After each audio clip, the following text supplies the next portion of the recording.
আমার নাম মোহাম্মদ শাহজাহান মোল্লা, জেলা যশোর, থানা অভয়নগর, গ্রাম সিদ্ধিবেঠা।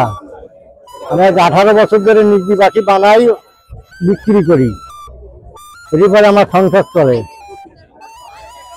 এই প্রতি মেলায় মেলায় বিক্রি করি, যা 2-4-500 হয় তাই দিয়ে আমি সংসার চালাই।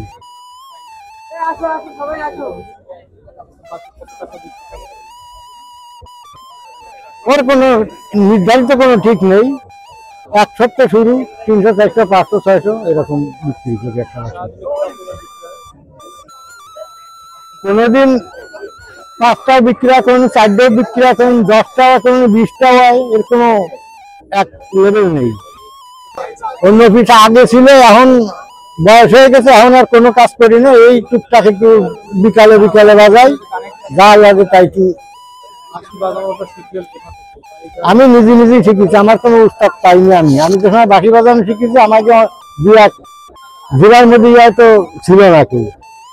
আমি নিজের অভিজ্ঞতা আমি বাঁশি বাজানো কষ্ট নাই, আছে আমার শখে বাজানো, শখ করে বাজাই। এই আছে আমার মূলত ব্যাপার।